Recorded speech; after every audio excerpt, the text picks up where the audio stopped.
करता है? Compiler and interpreter. अब दोनों अलग अलग रास्ते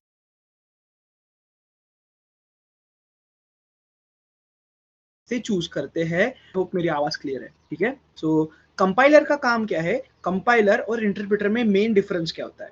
कंपाइलर पूरे फाइल को सिंगल स्कैन में रीड करता है, और अगर फाइल में कोई एरर्स नहीं है, अगर फाइल में कोई एरर नहीं है, तो एक सेपरेट ऑब्जेक्ट फाइल बनती है, और उस ऑब्जेक्ट फाइल के अंदर होते हैं हमारे मशीन कोड, और उस ऑब्जेक्ट फाइल के अंदर होता है हमारा मशीन कोड। तो कंपाइलर सोर्स कोड वाले फाइल को कंप्लीटली रीड करेगा सिंगल स्कैन में, और अगर फाइल में कोई एरर्स नहीं है तो मशीन कोड बनेगा। Got it? सबको इतना समझा? आई होप ये चीज आप भूले नहीं हो। ओके। अब इंटरप्रेटर क्या करता है? इंटरप्रेटर सोर्स कोड वाली जो फाइल है, जो इंग्लिश वाला जो कोड हमने लिखा है, उसे लाइन बाय लाइन रीड करेगा। पहली लाइन पकड़ेगा, उसे मशीन कोड में कन्वर्ट करेगा, देन एग्जीक्यूट करेगा। दूसरी लाइन पकड़ेगा, देन उसे मशीन कोड में कन्वर्ट करेगा, देन एग्जीक्यूट करेगा। अगर उसे थर्ड वाले लाइन पे एरर आता है तो वो वहीं पे रुक जाएगा। Got it? दोनों दोनों का डिफरेंस समझ गया? तो आई होप आपको समझ गया होगा कि इंटरप्रेटर वाला जो प्रोसेस है वो थोड़ा स्लो है। वाई? एक एक लो, एक लाइन लो, कन्वर्ट करो, एग्जीक्यूट करो, एक लाइन लो, फिर से दूसरी लाइन लो, उसे मशीन कोड में कन्वर्ट करो, देन एग्जीक्यूट करो। समहाउ ये चीज तुम्हें थोड़ा स्लो लग रहा है? देखो, एक बीच में स्टेप बढ़ गई है, एक लाइन लो, मशीन कोड में कन्वर्ट करो, देन एग्जीक्यूट करो। तो जनरली कंपाइल्ड लैंग्वेजेस फास्ट होती है इन टर्म्स ऑफ परफॉर्मेंस, ठीक है, और इंटरप्रेटेड लैंग्वेजेस थोड़ी स्लो होती है, थोड़ी। व्हेन आई से थोड़ी, मींस परफॉर्मेंस इशू आपको कभी पता नहीं चलेगा, लेकिन कंपाइल टाइम जो है वो बताएगा कि कौन सी लैंग्वेज फास्ट है या नहीं है, ठीक है। चलो, ये कुछ चीजें जो आपको बतानी थी। चलो, जावा कौन सी लैंग्वेज है? Java is a hybrid language, मतलब जावा कंपाइल्ड और इंटरप्रेटेड दोनों है ना? ओके। जावा कंपाइलर क्या करता है? जो इंग्लिश वाला कोड है, सब लोगों, तन्मय, रमेश, ऋतुजा, अभी तक इतना समझा गाइस? जस्ट मैं रिवाइज करके दे रहा हूँ ताकि जो मेन टॉपिक है वो आपको बना रहे। आणि तन्मय, तुझा एमएनएम सब्जेक्ट चालू आहे ना आता? तो हाँ, बढ़िया है। तो फिर अभी तुम्हें जो चीज मैं बताऊंगा वो चीज तुम्हें बहुत अच्छे से समझेगी। हमने भी ये चीज कभी पढ़ी थी एक जमाने में। चलो, चालू करते, बैक टू टॉपिक। तो जावा प्लेटफॉर्म इंडिपेंडेंट क्यों है, उससे पहले सबसे हम देखेंगे हाइब्रिड लैंग्वेज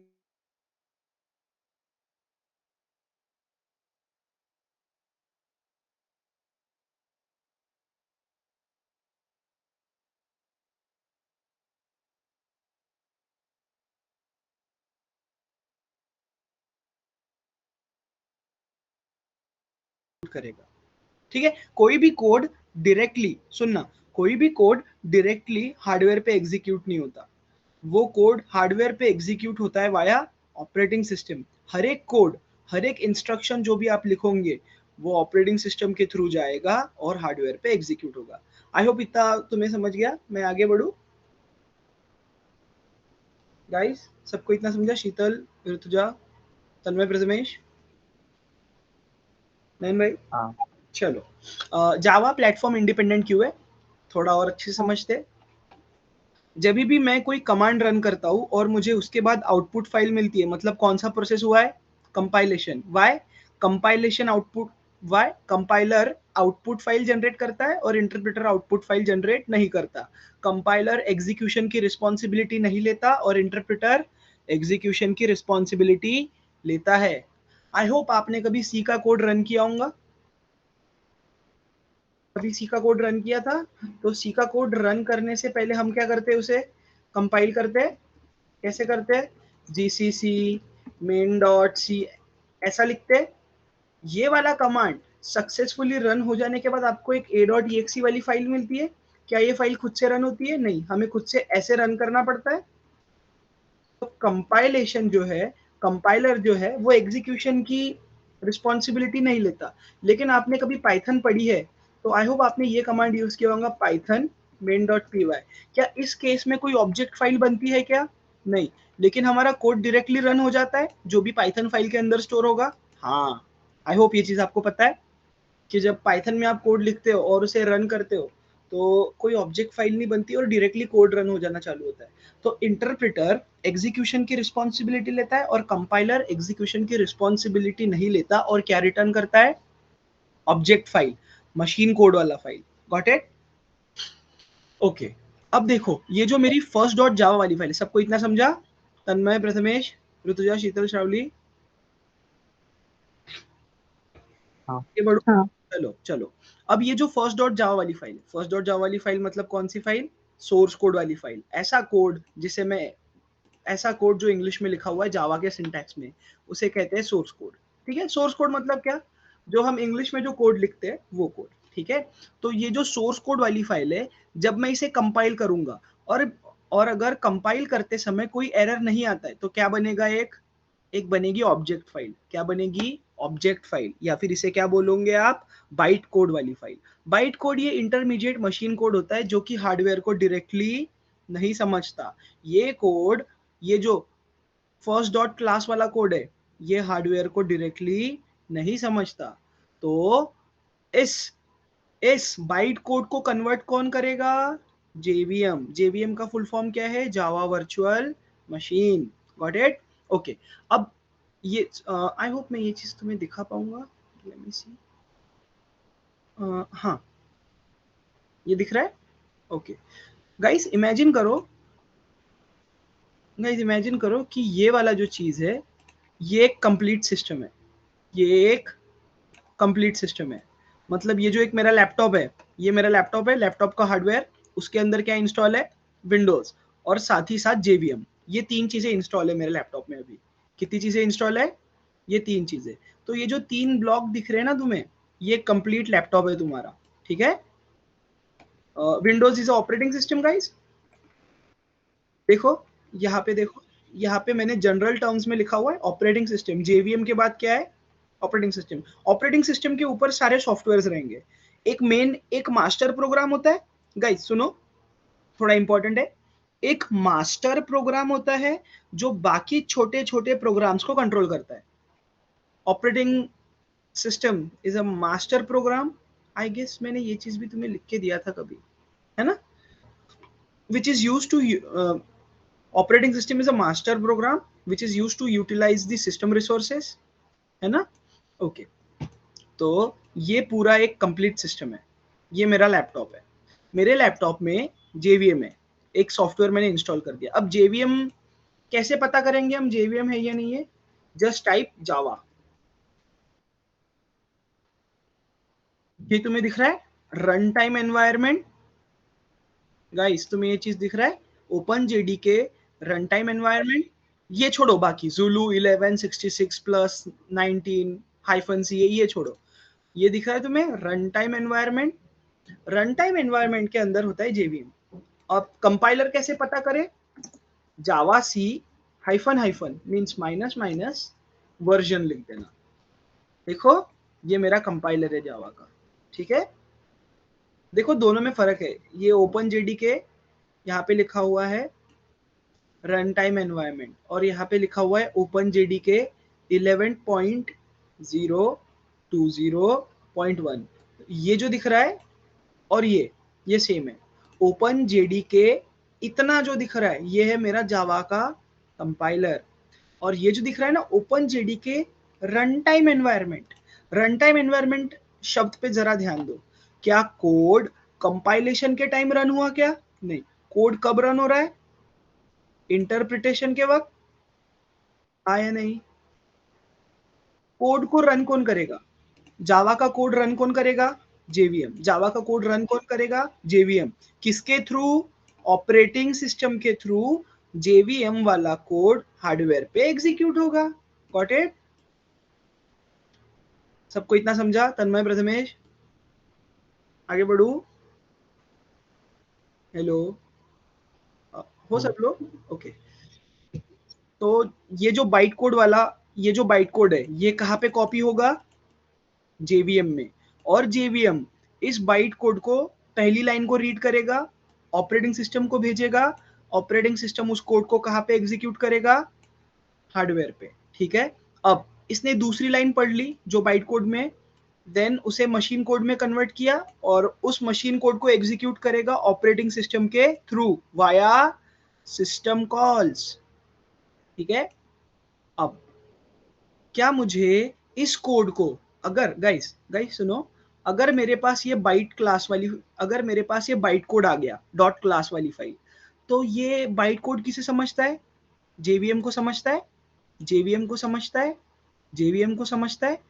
अब मान के चलो मेरे पास लिनक्स है और लिनक्स में भी मेरे पास हार्डवेयर अवेलेबल है, मतलब लैपटॉप अवेलेबल है और उस लैपटॉप के अंदर लिनक्स इंस्टॉल है और साथ ही साथ मैंने जेवीएम भी इंस्टॉल कर लिया।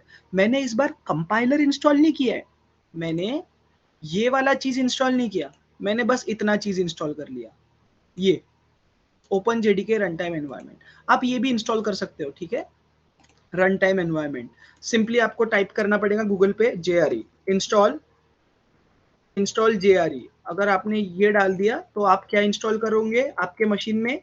JVM। Got it? JRE मतलब होता है, JRE का फुल फॉर्म होता है जावा रन टाइम एनवायरनमेंट। ये जो तुम्हें दिख रहा है ना, ये ठीक है। तो ये बेसिकली क्या है? JRE मतलब JVM। JRE के अंदर JVM होता है और JVM के अंदर कुछ ऐसे सॉफ्टवेयर्स होते हैं जो बाइट कोड वाले फाइल को मशीन कोड में कन्वर्ट करके operating, Linux is operating system, Linux की जगह मान के चलो उबंटू, काली लिनक्स, फेडोरा, उबंटू जैसे ऑपरेटिंग सिस्टम है, और ऑपरेटिंग सिस्टम के थ्रू ये कोड कहाँ पे एग्जीक्यूट होगा? हार्डवेयर पे। और कौन से मैकेनिज्म के through? Via system calls. Got it? सबको इतना समझा? तन्मय, प्रथमेश? अब मान के चलो मेरे पास बहुत पैसे आ गए तो मैंने मैक खरीद लिया मैंने मैक में भी हार्डवेयर रहेगा और उसका ऑपरेटिंग सिस्टम रहेगा। मान के चलो मेरे केस में मैक OS X वेंचुरा। ठीक है ऑपरेटिंग क्या बोलते हैं इसे, ऑपरेटिंग सिस्टम जो है उसका जो सॉफ्टवेयर आता है उसका एक वर्जन है वेंचुरा। ठीक है, और उसमें भी मैंने क्या इंस्टॉल कर लिया? JVM। मैंने कोड को कंपाइल कितने बार किया अभी तक? ओनली वन, एक बार कंपाइल किया। और ये जो बाइट कोड वाली फाइल है, मैं इसको डिफरेंट आर्किटेक्चर्स, डिफरेंट मशीन पे एग्जीक्यूट कर पा रहा हूँ, है ना? डिफरेंट मशीन पे एग्जीक्यूट कर पा रहा हूँ, लेकिन कंडीशन क्या है कि उस मशीन पे क्या होना चाहिए? एक सॉफ्टवेयर इंस्टॉल होना चाहिए। कौन सा सॉफ्टवेयर? JVM। तो ये बाइट कोड वाली फाइल इधर गई, ये JVM के पास, इसने मान के चलो यहाँ पे 3 लाइन है इस बाइट कोड वाले फाइल में, तो इसने पहले लाइन को पकड़ा और पहले लाइन को पकड़ने के बाद JVM ने इस पहले लाइन को मशीन कोड में कन्वर्ट किया। कोई भी प्रोग्राम डायरेक्टली हार्डवेयर पे एग्जीक्यूट नहीं होता, ये चीज याद रखना। एंड वो प्रोग्राम हार्डवेयर पे एग्जीक्यूट होता है वाया ऑपरेटिंग सिस्टम। और कौन से मैकेनिज्म से? System call. किसके वजह से? System call. सिस्टम कॉल मतलब एक फंक्शन कॉल ही जो चेक करेगा कि आपके प्रोग्राम को जो भी रिसोर्सेज लग रहे हैं क्या वो अवेलेबल है। अगर वो अवेलेबल है तो एलोकेटेड, और नहीं है एरर थ्रो करो। Got it? तो आपको पता चल गया कि जावा प्लेटफॉर्म इंडिपेंडेंट कैसे है। जावा प्लेटफॉर्म इंडिपेंडेंट किसके वजह से? Because of JVM। किसके वजह से है? JVM। मैंने कोड को कितने बार कंपाइल किया? Only once. लेकिन मैं इस कोड को रन कर पाया अलग अलग प्लेटफॉर्म्स पे, रन कर पाया। गाइस एक आपके लिए सवाल, अब भी पता चल जाएगा आपको समझा है नहीं। मान के चलो मैंने इसे कंपाइल कर लिया इंग्लिश वाले कोड को और मुझे ये मिल गई क्लास फाइल। क्या मैं इस कोड को रन कर पाऊंगा एंड्रॉइड पे अगर मेरे पास एंड्रॉइड में JVM अवेलेबल है तो? हाँ या नहीं में जवाब देंगे सारे लोग, सब लोग बताओ। हाँ। समझा इतना? आगे बढ़ू। अगर एंड्रॉइड, मान के चलो एंड्रॉइड भी लिनक्स ही होता है, एंड्रॉइड भी लिनक्स होता है, तो मान के चलो अभी ये पूरा एक सिस्टम जो है ये एंड्रॉइड है और एंड्रॉइड पे JVM अवेलेबल है और मैंने JVM को ये फाइल दे दिया, तो क्या ये कोड रन हो पाएगा? सबको समझा? बस ये थोड़ी रिवीजन है, आपको आता है मुझे पता है। ये कुछ चीजें जो हमने बहुत भूतकाल में पढ़ी थी, प्लीज इस चीज को पढ़ लेना। वही लिखा हुआ है जो हमने अभी तक बड़बड़ की, ये मेन है। Architecture of Java virtual machine. I hope ये चीज आपको पता चल गई होंगी। JVM is responsible for executing the Java program. Java program को एग्जीक्यूट कौन करेगा? जेवीएम है। तो ये देखो, ये सोर्स कोड वाली फाइल है, ये कन्वर्ट हुई बाइट कोड में। बाइट कोड मतलब कौन सा कोड? इंटरमीडिएट मशीन कोड, जो कि हार्डवेयर को डायरेक्टली नहीं समझता, जो कि जीरोज एंड वन वाला कोड नहीं होता। जीरोज एंड वन वाला कोड कौन सा होता है? Binary code. ये कौन सा कोड रहेगा? ऐसा कोड, इंटरमीडिएट मशीन कोड, जो किसे समझता है? बस जेवीएम को, है ना। तो जावा वाले कोड को रन करने की रिस्पॉन्सिबिलिटी किसकी रहती है? जेवीएम। हमने एक चीज पढ़ा था कंपाइलर और इंटरप्रेटर में, कि इंटरप्रेटर की रिस्पॉन्सिबिलिटी होती है कोड को रन करने की, और मैं यहाँ पे बोल रहा हूँ कि बाइट कोड को रन करने की रिस्पॉन्सिबिलिटी किसकी होती है? जेवीएम। तो जेवीएम कौन है? JVM is a interpreter. और जावा का कंपाइलर कौन सा है? जैवैक कंपाइलर, जो क्या करेगा? Source code file co dot class वाली फाइल में कन्वर्ट करेगा। सिंपली सोर्स कोड को बाइट कोड में कन्वर्ट करेगा। Got it? ये दिख रहा है ना? ऐसा कुछ ये नहीं हो रहा ना? चलो, बीच में कोई प्रॉब्लम आया तो मुझे बोलना। एरेस के टाइम हमने यार की ये बेसिकली मेमोरी सेगमेंटेशन पढ़ा था। मेमोरी सेगमेंटेशन मतलब क्या होता है? मेमोरी को सेगमेंट्स में या फिर बाइट साइज यूनिट्स में डिवाइड करना। आई होप आपको ये चीज पता है। जिन हमने भी कभी एक जमाने में एमएनएम पढ़ा था, एंड तुम भी अभी लोग पढ़ रहे हो। तो मेमोरी सेगमेंटेशन नाम की एक चीज होती है, जिसमें किसी प्रोग्राम को कंप्लीट मेमोरी एलोकेट करने से अच्छा एक सेगमेंट ऑफ मेमोरी एक्सेस होती है। एक सेगमेंट ऑफ एक मेमोरी का छोटा पार्ट एलोकेट होता है। चलो एक छोटा सा एग्जांपल देता हूँ। क्या ये मैं दिखा पाऊंगा? आई गेस कैसे दिखता है ये?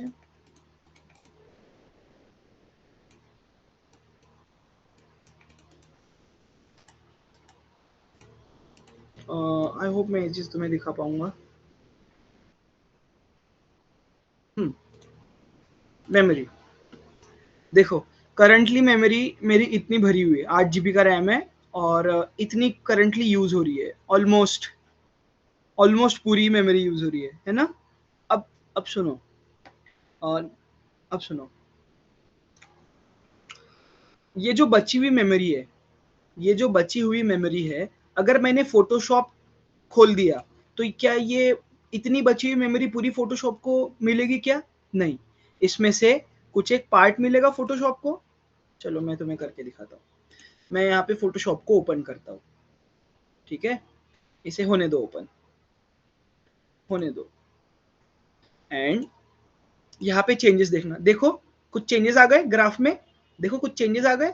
क्या ऑपरेटिंग सिस्टम ने ये पूरी मेमोरी दे दी क्या फोटोशॉप को? नहीं, कुछ एक पार्ट दे दिया। देखो पहले ग्राफ इतना चल रहा था और अभी ग्राफ में सडन पीक्स आ गए। ये देखो फोटोशॉप खुल गया। देखो क्या पूरी मेमोरी मिली? नहीं, कुछ पार्ट बढ़ा। देखो पिछले ग्राफ को देखोगे तो तुम्हें पता चल जाएगा कि कुछ पार्ट बढ़ा है मेमोरी का। तो उस चीज को कहा जाता है मेमोरी सेगमेंटेशन। रेदर देन किसी प्रोग्राम को पूरी मेमोरी एलोकेट करने से अच्छा कुछ पार्ट ऑफ मेमोरी एलोकेट किया जाए, और उस चीज को क्या बोला जाता है? Memory segmentation. और मेमोरी सेगमेंटेशन मतलब क्या होता है? मेमोरी को छोटे छोटे चंक्स में डिवाइड करना। देखो तुम्हें यहाँ पे 3 पार्ट दिख रहे हैं। मान के चलो ये एक मेमोरी का साइज एलोकेट हुआ है फोटोशॉप को। किसे हुआ है? फोटोशॉप को। किसे हुआ है? फोटोशॉप को। और मान के चलो इसका साइज है 400 MB। 400 MB ये एक हाइपोथेटिकल नंबर है, प्लीज इसे प्लीज इसे याद मत रखना। जो मेमोरी सेगमेंटेशन का जो साइज होता है प्रोग्राम्स के लिए, वो होता है 64 KB। कितने का होता है? 64 KB। वो लिखा हुआ है मैंने, आपके नोट्स में जावा के पढ़ लेना, एरेज वाले जो नोट्स है उसमें। तो मान के चलो इसने दे दिया 400 MB। अब 400 MB में जब मैं इस आइकॉन को क्लिक करूंगा, ये EXE फाइल है। ये EXE फाइल है मतलब कौन सा कोड है? Machine code. तो ये मशीन कोड कहीं कॉपी भी तो होना चाहिए। तो ये कहाँ पे कॉपी होगा? कोड सेक्शन में। अब फोटोशॉप में हर एक टूल एक फंक्शन है, ऐसा ऐसा समझो, ठीक है। फोटोशॉप में हर एक टूल एक फंक्शन रहेगा। ओपन इमेज, क्या ये फंक्शन हो सकता है? हाँ। क्रॉप द इमेज, क्या ये फंक्शन हो सकता है? हाँ, ये फंक्शन हो सकता है। तो फंक्शन का एक्टिवेशन रिकॉर्ड कहाँ पे बनेगा? स्टैक में। Okay okay. अब मैं जब अब जब फोटोशॉप का डॉक्यूमेंट बनेगा तो वो कहाँ पे बनना चाहिए? Document is object. ऑब्जेक्ट कहाँ पे बनते हैं? हीप में बनते हैं। आई होप ये चीज आपको समझ रही है। आई होप आपको ये चीज समझी। Hello Tanmay, Prathamesh, Rutuja, Sheetal, I hope ये चीज समझा तुम्हें। एक एग्जाम्पल करके बताओ जल्दी। देखो, मैंने अडोबी को ओपन हाँ। किया। ये कौन सी फाइल होती है? EXE फाइल होती है। शायद से मैं दिखा पाऊंगा। Open in file location. देखो ये फाइल, एक मिनट। ओपन टर्मिनल, ls, अरे यहाँ पे तो बहुत कचरा है। ls star.exe। ये दिख रहा है तुम्हें? जब मैं सी लैंग्वेज में जो कोड लिखा हुआ है, जब मैं उसे सी लैंग्वेज वाले कोड को कंपाइल करूंगा तो एक exe वाली फाइल मिलेगी, है ना? तो देखो ये कौन सी फाइल है? मशीन कोड वाली। और इसमें किसका कोड है? फोटोशॉप का कोड है। तो सबसे पहले ये कोड कहाँ पे कॉपी होगा? सबसे पहले तो एक मेमोरी असाइन होगी। और ये मेमोरी असाइनमेंट का काम कौन करेगा? Memory manager. मेमोरी मैनेजर कहाँ पे इंस्टॉल होता है? ऑपरेटिंग सिस्टम में। ठीक है। अब ऑपरेटिंग सिस्टम के थ्रू ये प्रोग्राम मेन मेमोरी में आएगा। मेन मेमोरी मतलब कौन सी मेमोरी? रैम। ओके। अब रैम जो है, क्या वो पूरी मेमोरी असाइन कर देगा इसे? नहीं, कुछ पार्ट ऑफ मेमोरी। और वो कुछ पार्ट ऑफ मेमोरी मान के चलो है 400 MB की। तो 400 MB भी कितने पार्ट में डिवाइड होगी फिर? 3 पार्ट में। कौन से part? Code section. Code section मतलब वो जहां पे जब मैं ये रन करूंगा, ये वाला एप्लीकेशन, तब जो मशीन कोड है वो यहाँ पे कॉपी होगा। कहाँ पे कॉपी होगा? यहाँ पे। हो गया कॉपी। अब ये मशीन कोड कॉपी हो जाने के बाद इसे कौन एग्जीक्यूट करेगा? सीपीयू। कौन एग्जीक्यूट करेगा? सीपीयू। क्या ये सीपीयू डायरेक्टली हार्डवेयर पे इस कोड को एग्जीक्यूट करेगा? कोई भी प्रोग्राम डायरेक्टली हार्डवेयर पे एग्जीक्यूट नहीं होता। वो ऑपरेटिंग सिस्टम के थ्रू एग्जीक्यूट होता है हार्डवेयर पे वाया सिस्टम कॉल्स। ओके। अब मान के चलो मैं एक फोटोशॉप का डॉक्यूमेंट बनाता हूँ। यहाँ देखो सब लोग प्लीज, प्रोग्रामिंग सब लोग पढ़ते हैं लेकिन अपनी खुली आंखों से चीजों को देखने में अलग ही मजा आता है ना? कैसे हो रही है सारी चीजें अंडर द हुड हमें पता रहनी चाहिए। तो अब ये मैंने एक फोटोशॉप का डॉक्यूमेंट बना लिया। क्या इस डॉक्यूमेंट को मैं ऑब्जेक्ट ऑब्जेक्ट बोल सकता हूँ? हाँ बोल सकते हो, कोई प्रॉब्लम नहीं है। देखो कहाँ पे गया। ओके। ये कोड रन हो जाने के बाद आपको एक लोडिंग स्क्रीन दिखी थी फोटोशॉप की। तो जब ये चीज हो जाने के बाद स्टैक में एक वेरिएबल बनेगा और उस वेरिएबल का नाम क्या रहेगा? Untitled one. रेफरेंस। क्या रहेगा? रेफरेंस। उस रेफरेंस का नाम, क्लास के वेरिएबल को हम क्या कहते हैं? रेफरेंस। तो एक रेफरेंस बनेगा स्टैक में। सबको समझ रहा है क्या? ये थोड़ा एडवांस कंसेप्ट है ना? चीजों को असली रियल लाइफ में देखने में अलग ही मजा आता है। जो चीजें अभी तक तुमने पढ़ी है वो चीजें अभी मैं तुम्हें दिखा रहा हूँ, तो प्लीज थोड़ा इंटरेस्ट देके देखिए, आपको सही में समझेगा। ठीक है। ओके। ये रेफरेंस है क्लास का वेरिएबल। और ऑब्जेक्ट कहाँ पे बनते हैं? हमेशा हीप में बनते हैं। आई होप ये चीज मैंने पढ़ाया था कि ऑब्जेक्ट हीप में बनते हैं। तो ये बन गया ऑब्जेक्ट हीप में। कुछ तो भी है ऑब्जेक्ट, अभी के लिए बक्सा बनाया है मैंने। ओके। तो अब ये फोटोशॉप खोलने के बाद एक रेफरेंस बना, मतलब क्लास का वेरिएबल। और उस क्लास वेरिएबल का नाम क्या है? Untitled one. कुछ और होगा लेकिन फिलहाल यहाँ पे ये अनटाइटल्ड वन आप समझ के चलते हैं। ठीक है। अब ये रेफरेंस अनटाइटल्ड वन वाला वेरिएबल किसे पॉइंट कर रहा है? हीप में ऑब्जेक्ट। और ऑब्जेक्ट क्या है करंटली? ये कैनवास। ये जो दिख रहा है ना, ये व्हाइट विंडो, इसे कैनवास बोलते हैं। ठीक है। अब इस ऑब्जेक्ट के कुछ प्रॉपर्टीज होंगे और कुछ फंक्शंस होंगे। ऑब्जेक्ट में दो चीजें होती है, प्रॉपर्टीज एंड बिहेवियर। बिहेवियर को हम दिखाते हैं फंक्शन से और प्रॉपर्टी को हम दिखाते हैं डेटा वेरिएबल से। ओके।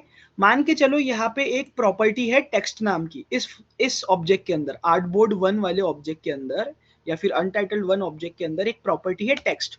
तो टेक्स्ट वाली प्रॉपर्टी मान के चलो पहले थी नल। टेक्स्ट इज अ स्ट्रिंग, तो स्ट्रिंग इज ऑब्जेक्ट होता है। तो अब मान के चलो इस स्ट्रिंग प्रॉपर्टी की वैल्यू हो गई प्रणय, तो मैं इसे चेंज कर देता हूँ। मान के चलो मैंने प्रणय कर दिया, तो डेटा वेरिएबल की वैल्यू, तो डेटा मेंबर की वैल्यू चेंज हो गई, हाँ या नहीं? तो क्या ये एक फंक्शन हो सकता है? ये टी, ये जो तुम्हें दिख रहा है, ये एक फंक्शन हो सकता है? सेट टेक्स्ट, क्या ये एक फंक्शन हो सकता है? चेंज बैकग्राउंड, चेंज ग्रेडियंट, बस देखो, बस देखो। ओके, इसे लेयर लगेंगी। अरे यार, रो मत यार। क्या ये एक लेयर हो सकती है? हाँ, एक लेयर हो सकती है ना? तो ये सारी चीजें किस, कौन से ऑब्जेक्ट के ऊपर परफॉर्म हो रही है? अनटाइटल्ड वन वाले, ये यहाँ पे, कहाँ पे गया? ये ऑब्जेक्ट पे, है ना? ये ऑब्जेक्ट पे हो रही है ये सारी चीजें। ओके, अब फाइनली ये जो ऑब्जेक्ट है, सुनो, थोड़ा इंपॉर्टेंट कंसेप्ट है। ये जो ऑब्जेक्ट है, ये ऑब्जेक्ट है करंटली, और ये ऑब्जेक्ट कहाँ पे स्टोर है? हीप में। अब मैं इस ऑब्जेक्ट को, सुनो गाइस, अब मैं इस ऑब्जेक्ट को कन्वर्ट करता हूं नेटवर्क ट्रांसपोर्टेबल फाइल में।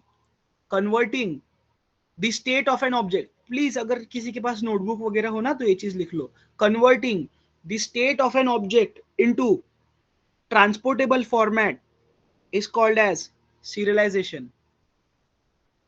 कोई कोई लिख रहा है ये? हेलो, देखो मैं ना अब इसे सेव कर देता हूँ डेस्कटॉप पे। तो ये ऑब्जेक्ट है, करंटली ये ऑब्जेक्ट है। अब मैं इस ऑब्जेक्ट को फाइल में कन्वर्ट कर रहा हूँ। फाइल में, किस में कन्वर्ट कर रहा हूँ? फाइल में।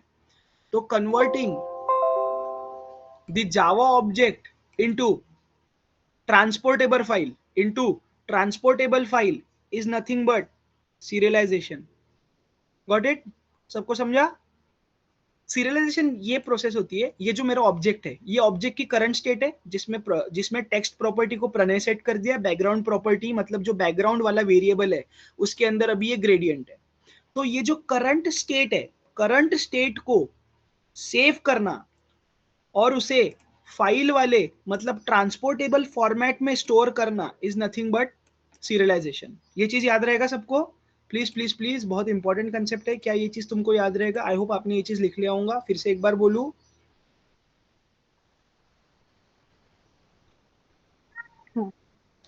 2 मिनट देना, शायद से टंकी का पानी भर गया, मैं बंद करके आता हूँ, 2 मिनट।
सीरियलाइजेशन नहीं, पहले लिखो, storing the state of an object, storing the set of state of an object into a transportable file is nothing but serialization.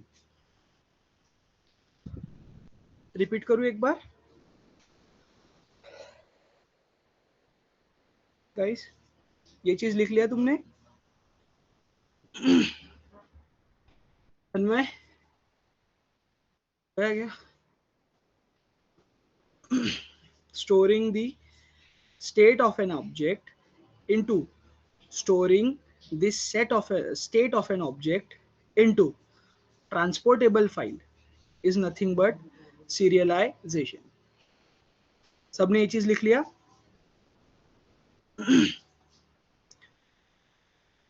देखो करंट ऑब्जेक्ट की स्टेट क्या है?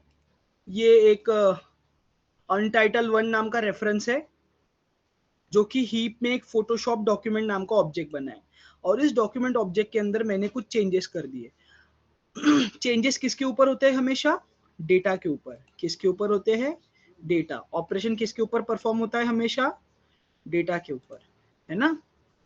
तो अब मैं डेटा की वैल्यूज को चेंज कर दिया मैंने। हाँ, तो क्या ऑब्जेक्ट की स्टेट चेंज हो गई? बिल्कुल कह सकते हो। वाई?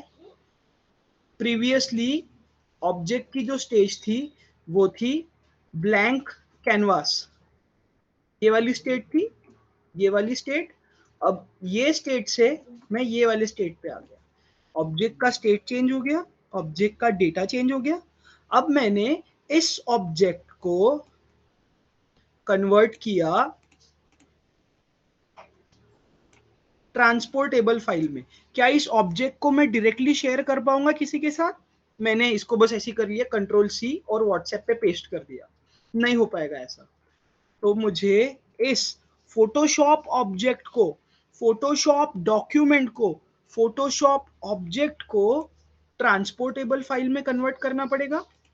इसमें इस प्रोसेस को कहा जाता है सीरियलाइजेशन।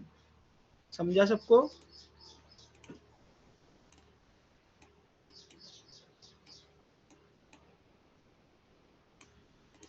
सबको समझा? सबको समझा? कोई मुझे एक सीरियलाइजेशन का एग्जांपल दे पाएगा? फॉर एग्जांपल मैंने ये वर्डपैड खोल लिया। ओके, मैं यहाँ पे कुछ लिखता हूँ। क्या ये वर्डपैड का ऑब्जेक्ट बन गया? ये पूरा जो ब्लैंक कैनवास दिख रहा है तुम्हें, क्या ये ऑब्जेक्ट है? हाँ, शायद से तुम इसे ऑब्जेक्ट बोल पाओगे। ओके, अब ये ऑब्जेक्ट है, चलो बढ़िया है। अब मुझे इस ऑब्जेक्ट को ट्रांसपोर्टेबल फॉर्मेट, मतलब ऐसे फॉर्मेट में जिससे मैं लोगों के साथ इसको शेयर कर पाऊँ, तो इसे सेव कर दूंगा मैं। तो तुम्हारे पीसी में ये जो प्रोसेस होता है इसे क्या कहा जाता है? सीरियलाइजेशन। क्या कहते हैं हम? सीरियलाइजेशन। Got it? चलो आगे बढ़ू। देखो यहाँ पे मैंने ये चीज लिखा हुआ कैसे चीजें काम करती है। देखो ये जावा का कोड है, पब्लिक क्लास, और ये क्लास का नाम है, और ये public static void. I hope आपको ये चीज पता है कि जेवीएम कौन से कोड को एग्जीक्यूट करेगा? मेन मेथड को। और वो मेन मेथड कैसी होनी चाहिए? पब्लिक होनी चाहिए सबसे पहले, ताकि जेवीएम उस चीज को एक्सेस कर पाए। स्टैटिक होनी चाहिए, रीजन क्योंकि मेन मेथड को एक्सेस करने के लिए ऑब्जेक्ट बनाने की जरूरत ना पड़े। बेसिकली इससे क्या होगा? जेवीएम का एक काम बचेगा, और वो क्या काम बचेगा कि जेवीएम को इस मेन फंक्शन को, इस मेन मेथड को रन करने के लिए ऑब्जेक्ट बनाने की जरूरत नहीं पड़ेगी। स्टैटिक, किसी एंटिटी को अगर आपने स्टैटिक मार्क कर दिया तो उस चीज को एक्सेस करने के लिए आपको ऑब्जेक्ट बनाने की जरूरत नहीं है। बाय डिफॉल्ट वो किसका पार्ट होते हैं? क्लास का, ना कि ऑब्जेक्ट का। ठीक है? अब ये जो भी कोड है, ये जो भी कोड है आपका, ये यहाँ पे कॉपी होगा। ये कुछ मेमोरी असाइन होगी, मान के चलो इस बार जो मेमोरी असाइन हो रही है वो हो रही है 64 KB की, और ये मेमोरी कहाँ पे असाइन होगी? रैम में। तो ये रैम में मेन मेमोरी किसे कहते हैं हम? रैम को। तो रैम में 64 KB की एक मेमोरी एलोकेट होगी, एक मेमोरी मिलेगी रिजर्व्ड हमारे लिए, जो 3 पार्ट में डिवाइड होंगी। कितने पार्ट में? 3 पार्ट में। और ये जो अभी तक हमने इसे बोल रहे थे ना, हम इसे बोल रहे थे कोड सेक्शन, इसे क्या बोलोगे आज से? Method area. क्या बोलोगे? Method area. ये चीज याद रहेगा। कोड सेक्शन बोलना गलत नहीं है, बिल्कुल भी गलत नहीं है, लेकिन रेदर देन कोड सेक्शन आप इसे बोलोगे अभी मेथड एरिया। क्या बोलोगे? Method area. सबको मेरी आवाज आ रही है क्लियर? चलो, मेमोरी कितने पार्ट में डिवाइड होती है? Heap, stack and method area. Code section बोल सकते हो, कोई प्रॉब्लम नहीं, गलत नहीं है। ठीक है? लेकिन जावा अगर हम पढ़ रहे हैं तो जावा में यहाँ पे कोड नहीं कॉपी होता, जावा में क्लास कॉपी नहीं होंगे, जावा में क्या कॉपी होगा, उस क्लास के अंदर जो भी मेथड्स है वो कॉपी होंगे, और जब ऑब्जेक्ट बनाओगे तब उसके डेटा मेंबर्स दिखेंगे तुम्हें यहाँ पे, ठीक है। चलो इस कोड को देखो, यहाँ पे मैंने लिखा हुआ है integer x1 is equals to 10। देखो ये x1 कहाँ पे बना, स्टैक में बना। मैं थोड़ा क्लीन कर देता हूँ इसे ताकि तुम्हें दिखे, ठीक है। चलो देखो,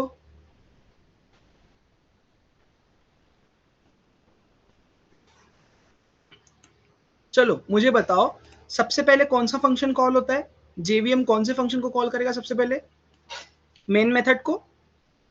ओके, क्या मेन मेथड ऑलरेडी यहाँ पे आ गई है को मेथड एरिया में, हाँ। और हम कौन से मेथड को यूज कर रहे हैं फंक्शन में, प्रिंटलन मेथड। तो यहाँ पे प्रिंटलन मेथड भी आ गई, मतलब यहाँ पे क्या रहेंगे, जावा कोड के सारे फंक्शंस क्या रहेंगे, फंक्शंस, सारे फंक्शंस कॉपी हो जाएंगे। दैट्स व्हाई कोड सेक्शन का ही दूसरा नाम क्या है, मेथड एरिया, ठीक है। कोड सेक्शन का ही दूसरा नाम क्या है, मेथड एरिया। तो यहाँ पे गाइस क्या, तो गाइस यहाँ पे क्या कॉपी हो जाएगा, यहाँ पे ये system dot out dot println function की डेफिनेशन और मेन फंक्शन की डेफिनेशन आ जाएंगी, हाँ आ गई। ओके, तो अभी मेन मेथड के अंदर, सॉरी अभी मेथड एरिया मतलब कोड सेक्शन के अंदर ये दो चीजें आ गई, आ गई। जेवीएम सबसे पहले किसे एग्जीक्यूट करेगा, मेन मेथड। मेन मेथड को कौन एग्जीक्यूट करता है, जेवीएम, है ना। ओके, तो जेवीएम ने चेक किया कि यहाँ पे एक वेरिएबल है, सुनो, जेवीएम ने चेक किया integer x1 is equals to 10, integer y1 is equals to 20 और z, जो भी आपके वेरिएबल्स है, जो भी आपके रेफरेंस है, रेफरेंस मतलब कौन, क्लास का वेरिएबल, जो भी आपके रेफरेंस है, जो भी आपके वेरिएबल्स है, क्या ये रेफरेंस है, string is a class, string is a class in Java, yes, string is a class in Java, means ये जो भी चीज को पॉइंट करेगा वो क्या रहेगा by default, object, object. Okay, तो ये जो रेफरेंस है, ये जो लोकल वेरिएबल है, ये कहाँ पे बनेंगे, स्टैक में, कहाँ पे बनेंगे, याद रहेगा ये चीज, स्टैक में। और स्टैक में और क्या चीज रहेगा, फंक्शन का activation record. Main function call हुआ तो ये मेन फंक्शन का एक डब्बा आ गया, यहाँ पे स्टैक फ्रेम आ गया, और इसके अंदर क्या है, ये reference variable x1 y1 and z, और क्या है यहाँ पे है स्ट्रिंग str, ये जो रेफरेंस है, ये रेफरेंस, ये रेफरेंस, इसे एक ऑब्जेक्ट मिल रहा है स्ट्रिंग सम इज। ऑब्जेक्ट कहाँ पे बनते हैं हमेशा, हीप में, कहाँ पे बनते हैं, हीप में।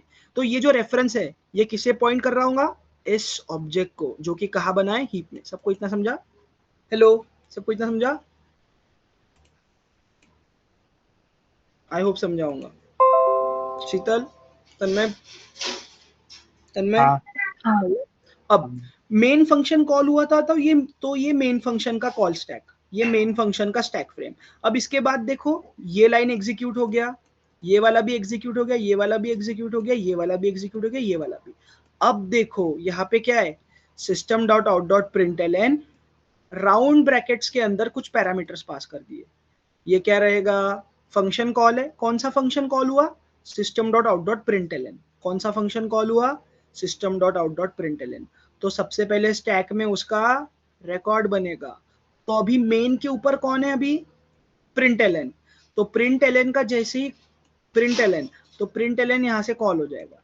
अब प्रिंटलन का काम होने के बाद ये रिमूव हो जाएगा, हो गया रिमूव, हाँ। अब मेन प्रिंटलन का काम हो जाने के बाद मेन प्रिंटलन रिमूव हो जाएगा, तो ये यहां से रिमूव हो गया। अब इसके बाद तुम्हें कोई दिख रहा है क्या कोड, नहीं, एग्जीक्यूशन खत्म हो गया, तो मेन का भी काम हो गया, तो मेन भी बाहर आ जाएगा। आई होप तुम्हें समझा वर्किंग, ये चीज हमने बहुत बार कर चुके थे, कब किए थे पता नहीं, फंक्शंस के टाइम ही किए थे, है ना। चलो समझा इतना, ओके। अब सुनो, कोड को कंपाइल किया, जावा इंग्लिश वाले कोड को कंपाइल किया, उससे क्या मिली? Class file. क्लास फाइल मिलती है, बाइट कोड। ओके, इस मेथड एरिया में ये जो कोड कॉपी करने का काम है, ये फंक्शंस को जो कॉपी करने का काम है, ये कब होता है? क्लास लोडिंग के समय।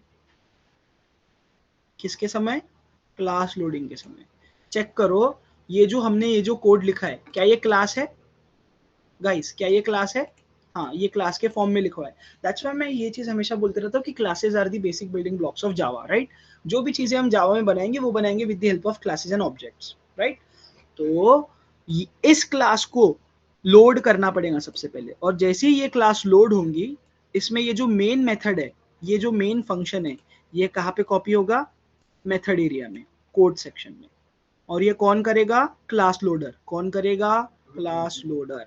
एंड देन सीपीयू, सुनो, देन सीपीयू इंस्ट्रक्शन को लेगा, ऑपरेटिंग सिस्टम के थ्रू हार्डवेयर पे एग्जीक्यूट करेगा, और मेमोरी के अंदर स्टैक और हीप, ये दो चीजें बनेंगे, ठीक है? सारे लोकल वेरिएबल्स और रेफरेंसेस ऑफ ऑब्जेक्ट कहाँ पे बनेंगे? स्टैक में, ठीक है? ये कुछ चीजें आपको पढ़नी है, जो चीजें अभी तक मैंने बड़बड़ की वो ये, ठीक है? ओके, देखो मैंने यहाँ पे कुछ नोट लिखा हुआ है। क्लास लोडर दिख रहा है क्या? दिख रहा है ना? देखो मैंने यहाँ पे कुछ चीजें लिखी हुई है। Class loader will bring the program from disk. Disk मतलब क्या? डिस्क मतलब क्या? Hard drive, HDD, secondary storage. देखो, ये फाइल रैम में स्टोर है क्या? नहीं, ये फाइल कहीं मेरे ये वाले हार्ड डिस्क पे स्टोर रहेंगी, जावा नोट्स, हाँ यहाँ पे। ये फाइल कहीं यहाँ पे स्टोर रहेंगी, ये मेरी एसएसडी, ये मेरी सेकेंडरी डिस्क, ये सारी चीजें मेरी सेकेंडरी डिस्क है। प्राइमरी डिस्क, प्राइमरी मेमोरी कौन सी रहेंगी? ये रैम, ये जो दिख रही है ना 8 GB, जो भी दिख रहा है तुम्हें 5.9 GB, this is my RAM, है ना? ये मेरी एसएसडी और ये मेरी हार्ड डिस्क, है ना? दीज आर माई, ये disk 0, disk 1, these are my secondary storage. तो मैंने यहाँ पे लिखा हुआ है class loader will bring the program from disk, program from disk to memory to RAM. तो ये कहाँ पे आएगा? मेन मेमोरी के अंदर, मतलब रैम के अंदर। और ये काम कौन करेगा? क्लास लोडर नाम का एक सॉफ्टवेयर, क्लास लोडर नाम का एक प्रोग्राम। तो इस क्लास को लोड कौन करेगा?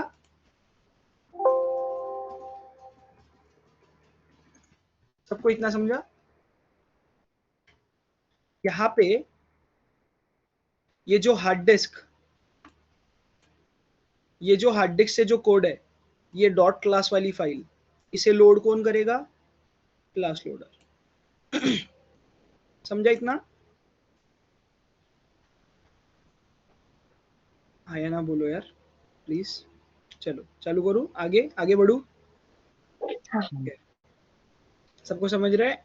वैसे भी बहुत दिनों बाद हो रही है अपनी, 3 दिनों बाद क्लास हो रही है। The area where program are kept is called as method area in Java rather than code section. इसे कोड सेक्शन ना बोलते हुए आप क्या बोलोगे? Method area. क्या बोलोगे? Method area. यहाँ पे क्या रहेंगे आपके सारे? मेथड।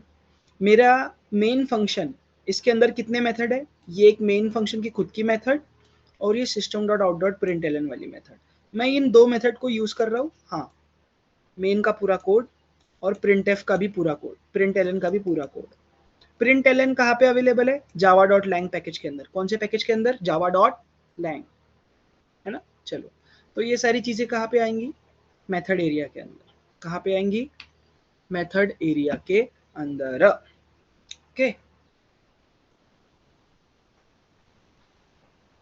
एंड JIT कंपाइलर, ये वो कोड होता है। अब सुनो गाइस, जावा कंपाइलर मतलब जावा का, सॉरी, जावा का जो इंटरप्रेटर होता है, जावा का जो इंटरप्रेटर होता है, वो लाइन बाय लाइन एग्जीक्यूट तो कर रहा है ना? एक एक बाइट कोड को लेगा और मशीन कोड में कन्वर्ट करेगा। व्हाट इफ किसी फॉर लूप का वो कोड है, तो ऐसे केस में वो फॉर लूप वाला कोड बार बार कन्वर्ट होगा मशीन कोड में, है ना। देखो समझो थोड़ा, एक फॉर लूप वाला कोड है, ठीक है, और वो कोड मान के चलो एग्जीक्यूट हो रहा है कितने बार, 100 टाइम्स। फॉर लूप कितने बार चल रहा है, 100 टाइम्स। अब ये इंटरप्रेटर क्या करेगा, इंटरप्रेटर यहाँ पे आएगा, चेक करेगा, ओके कितने बार चलना है तुम्हें, 100 टाइम्स। कितने बार चलना है, 100 टाइम्स। तो इंटरप्रेटर क्या करेगा, ये वाली लाइन को पकड़ेगा और इसे कन्वर्ट करेगा मशीन कोड में और एग्जीक्यूट करेगा, देन इसे भी करेगा, देन इसे भी करेगा। ऐसे करके एक आइट्रेशन कंप्लीट हो गई। अब दूसरे आइट्रेशन के टाइम क्या करेगा इंटरप्रेटर, फिर से यहाँ पे जाएगा, इंटरप्रेटर फिर से यहाँ पे जाएगा और इस बार फिर से इसे कन्वर्ट करेगा, देन एग्जीक्यूट करेगा। फिर इस लाइन को, फिर इस बाइट कोड को मशीन कोड में कन्वर्ट करके एग्जीक्यूट करेगा, देन इसे। ऐसे करते करते दूसरी आइट्रेशन हो गई। क्या बार बार बाइट कोड मशीन कोड में कन्वर्ट हो रहा है, बार बार बाइट कोड मशीन कोड में कन्वर्ट हो रहा है, इससे परफॉर्मेंस इशू आ जाएगा, हाँ आएगा। क्या ऐसा नहीं हो सकता कि मैं ये पूरे कोड को एक बार मशीन कोड में कन्वर्ट कर दूं और इस मशीन कोड को 100 टाइम्स रन कर दूं, हाँ पॉसिबल है। तो ये कंपाइल, तो ये रन करते समय जो भी ऑप्टिमाइजेशन मिलेगा वो कौन प्रोवाइड करेगा, जस्ट इन टाइम कंपाइलर। जो भी रिपीटिंग कोड रहेंगे, सुनो, जो भी रिपीटिंग कोड रहेंगे उन रिपीटिंग बाइट कोड के ऊपर ऑप्टिमाइजेशन कौन करेगा, परफॉर्मेंस ऑप्टिमाइजेशन कौन करेगा, जिट कंपाइलर। इसे क्या पढ़ोगे, जिट। जिट का फुल फॉर्म होता है just in time compilation. Just in time, JIT का फुल फॉर्म क्या होता है, JIT, just in time, just in time. तो ये कंपाइलर जो रिपीटेटिव कोड है उन्हें ऑप्टिमली इफिशिएंटली एग्जीक्यूट करेगा। सबको इतना समझा, हाँ या नहीं। हाँ। चल श्रावली, तन्मय, चलो आगे बढ़ू। ये चीज हमने कभी पढ़ा था स्ट्रिंग के समय कि जो लिटरल्स होते हैं, जो लिटरल्स होते हैं वो कहाँ पे स्टोर होते हैं, स्ट्रिंग पूल के अंदर। लिटरल पूल जिसे बोलते हैं, लिटरल पूल बोलो, स्ट्रिंग पूल बोलो, है ना। Okay, let's move to the architecture of JVM, ठीक है। क्लास लोडर के बारे में हमने पढ़ा था।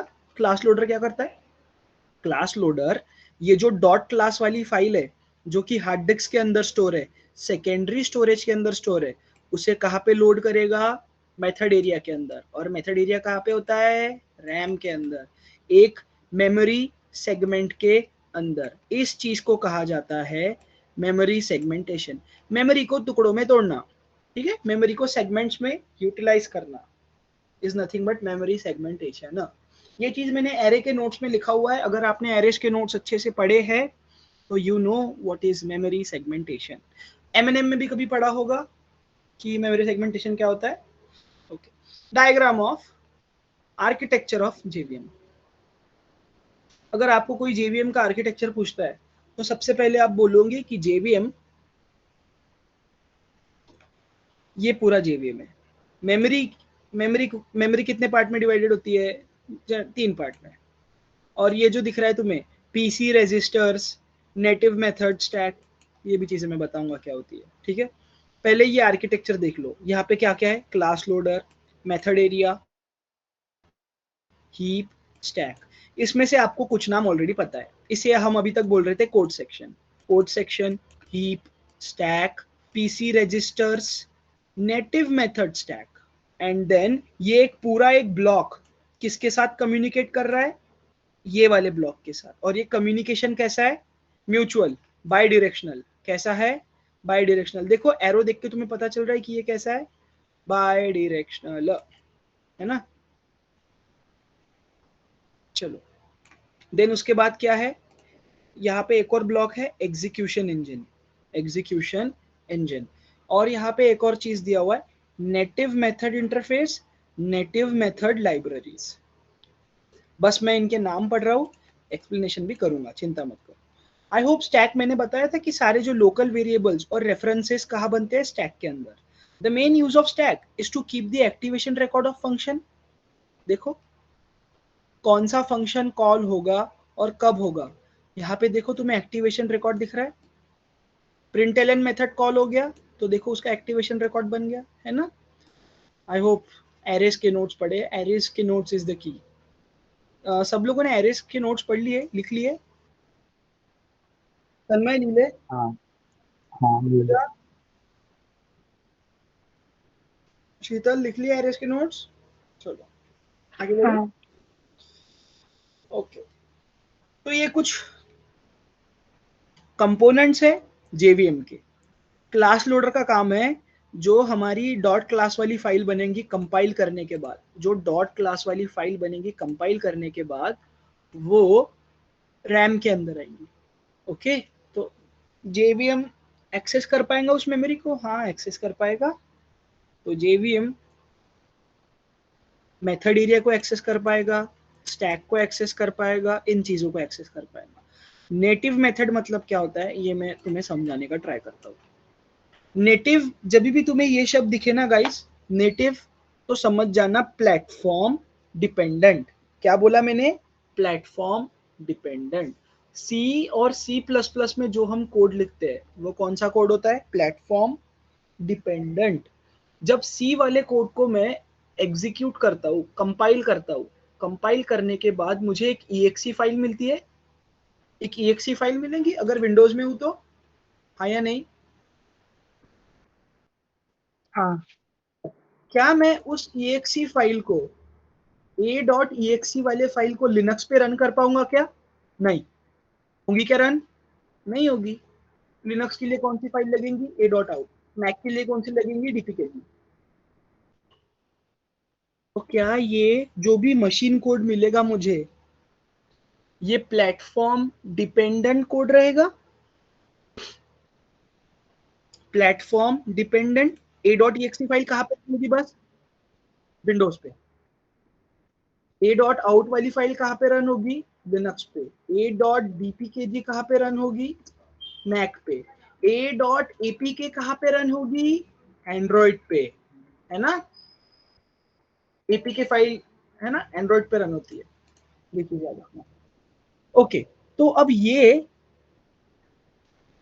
नेटिव का मतलब समझ गया तुम्हें? नेटिव मतलब ऐसा कोड जो सी एंड सी प्लस प्लस में लिखा हुआ हो। अब मुझे बताओ, जावा जो लैंग्वेज बनी है इंटरनली कहीं ना कहीं वो सी एंड सी प्लस प्लस को यूज कर रही होंगी, पाइथन भी यूज करती है। सारे मॉडर्न लैंग्वेजेस इंटरनली कुछ ना कुछ उनका एक पार्ट सी और सी प्लस प्लस को यूज करता है, हाँ या नहीं में जवाब देना। क्या यूज करता है? हाँ यूज करता है, क्योंकि हार्डवेयर से भी तो बातें करनी पड़ेंगी, ऑपरेटिंग सिस्टम के साथ भी बातें करनी पड़ेंगी। तो उस चीज के लिए ये जो पहले से ही बने बनाए हुए सी और सी प्लस प्लस में एडवांस फंक्शन जो है वो ऑलरेडी अवेलेबल है। क्यों यूज करना खुद का अलग बना के, अगर already C and C plus plus में डेनिस रिची और बाजार ने, स्ट्रॉप्स ने ऑलरेडी लिख के रखे हुए सारे मेथड्स, तो है ना, ये already one of the greatest programmers थे हमारे डेकेड्स के। तो वेल, क्यों ना इन्हीं मेथड्स को यूज किया जाए। तो नेटिव का मतलब होता है प्लेटफॉर्म डिपेंडेंट कोड, ऐसा कोड जो सी एंड सी प्लस प्लस पे लिखा हुआ है और वो प्लेटफॉर्म पे डिपेंड करेगा। तो विंडोज वाली जो मेथड रहेगी वो विंडोज पे ही रन होगी, है ना। तो प्लेटफॉर्म लगेगा उस चीज के लिए। अब ये जो सी एंड सी प्लस प्लस में जो मेथड्स लिखे हुए हैं, क्या जब वो मेथड्स कॉल होंगे तो मैं उन्हें जावा के स्टैक में रिकॉर्ड रखूंगा क्या उनका? ये तो खिचड़ी हो जाएंगे ना, मिक्सअप हो जाएगा। जावा के भी फंक्शंस है इसमें, इस स्टैक के अंदर, और सी एंड सी प्लस प्लस के भी है, नहीं ना। तो ऐसे मेथड्स के लिए जो नेटिव मेथड है उनके लिए अलग से स्टैक है यहाँ पे। Got it? इतना समझा तुम्हें? सबको समझा? सबको समझा क्या? अब देखो, हाँ मैं ना इसे एकदम सिंपल तरीके से समझाने का ट्राई करता हूँ। ये system dot out dot print L ये जावा में अवेलेबल है। आपने सी के अंदर प्रिंट देखा है? सुनो सुनो सुनो सुनो, देखो मैंने यहाँ पे प्रिंटफ लिखा। प्रिंटफ कहाँ पे अवेलेबल है? सी में कभी पढ़ा था प्रिंटफ? सी लैंग्वेज में प्रिंटफ पढ़ा था कभी? हाँ या नहीं? मैं यहाँ पे बोलता हूँ परफेक्टली लेस, और यहाँ पे फिर से बोलता हूँ हेलो पीपल, हेलो पीपल। तो ये जो भी स्ट्रिंग है, ये स्ट्रिंग इस फॉर्मेट स्पेसिफायर की जगह पे रिप्लेस हो जाएंगी और मुझे मिल जाएगा हेलो पीपल, है ना? ये चीज मुझे मिल जाएगा। तो ये प्रिंटफ मेथड किस में लिखी हुई है? सी में, है ना? मैंने क्या बोला था, जो भी code C and C plus plus में लिखा हुआ है वो कौन सा कोड होता है? Native method. कौन सा होता है? Native method. तो ये जब मेथड कॉल होगी तो इसका अलग से एक स्टैक बनेगा, ठीक है? अब आई होप आपको ये चीज पता है कि हैश इंक्लूड stdio.h क्या ये लाइब्रेरी है? ये लाइब्रेरी है। इस लाइब्रेरी के अंदर प्रिंटफ का कोड लिखा रहेगा, हाँ या नहीं? तो इस ब्लॉक हाँ के अंदर, इस ब्लॉक के अंदर ये जो मेथड है, मान के चलो ये जो मेथड है प्रिंटफ, इसका कोड लिखा हुआ है नेटिव मेथड लाइब्रेरी। अब ये नेटिव मेथड मतलब कौन से मेथड? ऐसे ऐसे फंक्शंस, ऐसे लाइब्रेरीज जो सी एंड सी प्लस प्लस में लिखी हुई हो, है ना? समझा इतना? ओके। हाँ और जब ये फंक्शन कॉल होगा तो इस फंक्शन का एक्टिवेशन रिकॉर्ड रखना पड़ेगा, रेदर देन एक ही स्टैक के अंदर मिक्सअप करने से अच्छा नेटिव मेथड का एक अलग से स्टैक बना दिया जाए। बन गया अलग स्टैक। तो समझा तुम्हें ये क्यों एग्जिस्ट करता है? नोट्स में थ्योरी बहुत अच्छे से दी हुई है, प्लीज ये पढ़ लेना, मुझे बस एक्सप्लेन करने दो, है ना? तो अब ये फंक्शन का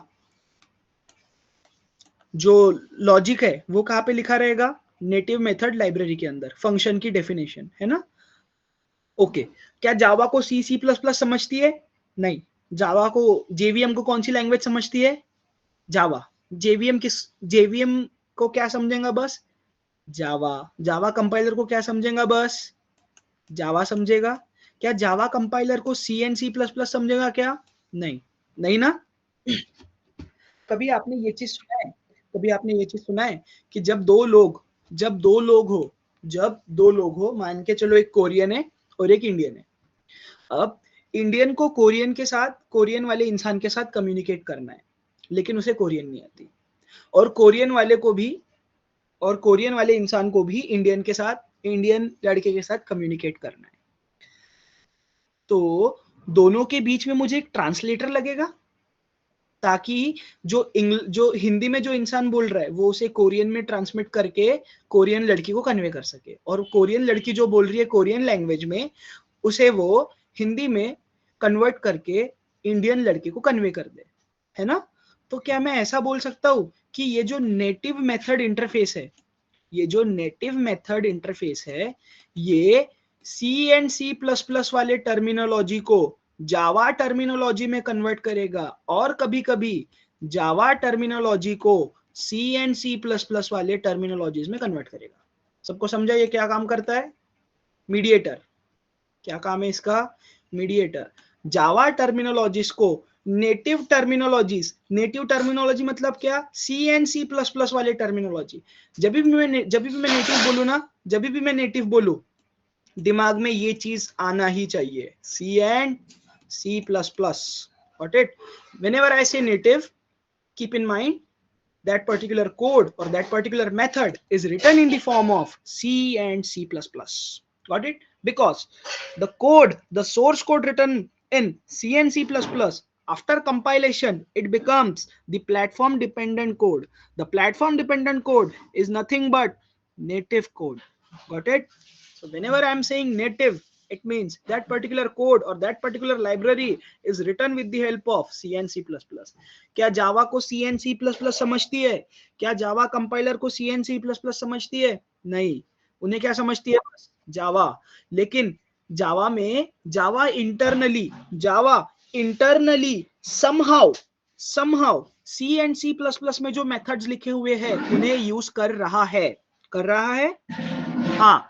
तो उन मेथड्स को यूज करने के लिए बीच में एक इंटरमीडिएट लगेगा, एक ट्रांसलेटर लगेगा, और वो ट्रांसलेटर क्या करेगा? जावा टर्मिनोलॉजीज को नेटिव मेथड में कन्वर्ट करेगा, नेटिव टर्मिनोलॉजीज में कन्वर्ट करेगा, और कभी कभी नेटिव टर्मिनोलॉजीज को जावा टर्मिनोलॉजी में कन्वर्ट करेगा।